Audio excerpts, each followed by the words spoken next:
इतने सारे पेरेंट्स मेरे पास आते हैं, वो कहते हैं कि क्या हम ऐसा चार्ट बना सकते हैं, बच्चे का ऐसा नाम रख सकते हैं जिससे कि नो के नो नंबर सेटिस्फाई हो जाएं, हर नंबर की स्ट्रेंथ बच्चे में आ जाए। तो ये वीडियो उन लोगों के लिए है जो अभी प्रेग्नेंट हैं या प्रेगनेंसी के लिए एक्सपेक्ट कर रही हैं, तो वो लोग इस वीडियो को अंत तक देखें, आपको बहुत इंफॉर्मेशन मिलने वाली है। तो नो प्लैनेट्स अगर आप ध्यान से देखें या नो नंबर अगर आप ध्यान से देखें तो वो आपके 9 मंथ्स ऑफ प्रेगनेंसी को भी डिनोट करते हैं। और वही जो है 9 की मिस्ट्री जो हमने पहले भी इस पे एक वीडियो बनाई है, आप देख सकते हैं। तो 9 नंबर्स और 9 मंथ्स अगर आप हर महीने एक तरीके से हर एक प्लैनेट को और हर एक नंबर को स्ट्रेंथन करना शुरू कर दें तो 9 मंथ की प्रेगनेंसी में ये बिल्कुल पक्का है कि आपके बच्चे में हर प्लैनेट और हर नंबर की स्ट्रेंथ होगी। जिस प्रकार अगर आपको याद हो, महाभारत में भी इसका जिक्र है कि किस प्रकार अभिमन्यु ने गर्भ में ही वो सारी चीज़ें सीख ली थी जो उनके पिता उनकी माता को बता रहे थे, तो वैसा ही डीएनए लर्निंग हर बच्चे में होता है। This is scientific fact. चलिए शुरू करते हैं। तो एक एक करके हर नंबर की बात करते हैं। तो पहले मंथ यानी कि first month of your pregnancy, उसमें सबसे ज़रूरी होता है नए बदलाव का, क्योंकि जैसे ही आप प्रेग्नेंट भी होते हैं तो आपको कुछ नए बदलाव की ज़रूरत होती है। कुछ महत्वपूर्ण डिसीजन आपको लेने पड़ते हैं, चीज़ें छोड़नी पड़ेंगी। अगर एक हेल्दी है लाइफस्टाइल नहीं अपना रहे तो लाइफस्टाइल आपको चेंज करना पड़ेगा।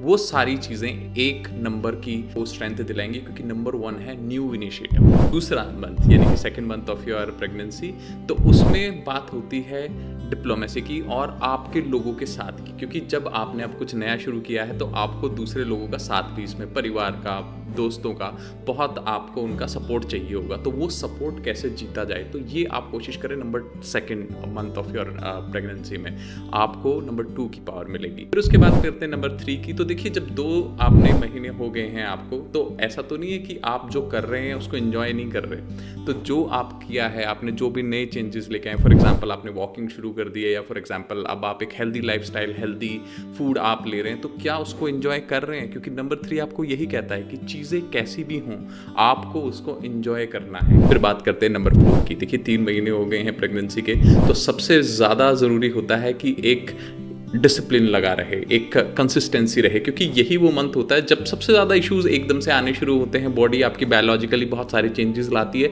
और आप लाइफस्टाइल को जो आपने 3 महीनों से रखा था, टूटने का सबसे ज़्यादा चांस होता है। यहीं पे आप ये सोचते कि अरे बहुत हो गया, मुझसे नहीं होगा।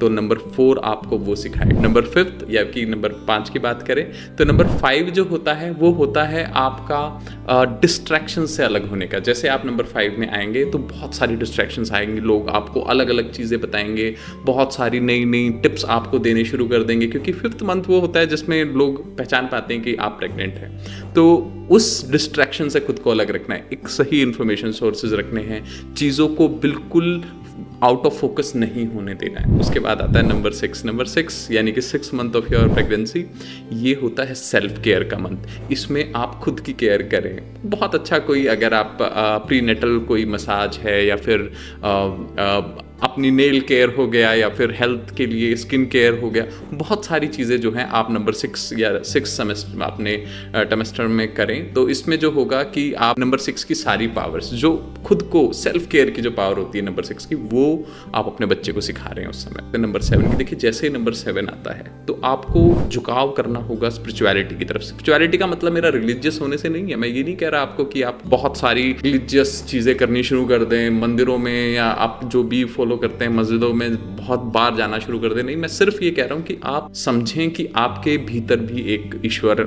हैं, और उस भीतरी ईश्वर को आप जानने की कोशिश करें। नंबर 7 आपको यही बोलता है। नंबर 8 होता है आपका डिसिप्लिन का अगेन, और नंबर 8 एक चीज़ और आपको बोलता है। नंबर 8 बोलता है कि अब जब आप बहुत नज़दीक पहुँच गए हैं अपनी जर्नी के, तो अब आपको और ख्याल रखने की ज़रूरत है खुद का। लास्ट आता है नंबर 9। नंबर 9 होता है फिलंथ्रॉपी का नंबर। देखिए, नंबर 9 कहता है कि आप दूसरों के बारे में सोचिए अब। ठीक है, अब आपको सोचना है कि मैं किस प्रकार अब जो है, क्योंकि एक जर्नी खत्म हो रही है। नंबर 9 जो है न्यूमरोलॉजी के हिसाब से जर्नी खत्म होने का टाइम है। ये अब नई जर्नी शुरू होगी उसके बाद से। और ये बात सच भी है, क्योंकि जैसे ही baby will be here in this beautiful world, आपकी एक नई जर्नी स्टार्ट होगी। तो उस नई जर्नी के बारे में सोचने का टाइम है, कि अब आप दूसरों की कैसे मदद कर सकते हैं। और ऐसी ही वीडियोस के लिए हमें प्रेडिक्शंस फॉर सक्सेस को फॉलो करें। और अगर आपका कोई सवाल है या फिर अगर आप प्रेगनेंसी रिलेटेड कोई क्वेश्चन पूछना चाहते हैं, न्यूमरोलॉजी से आपको कोई मदद चाहिए, तो feel free to contact us. सर्वे भवन्तु सुखिनः।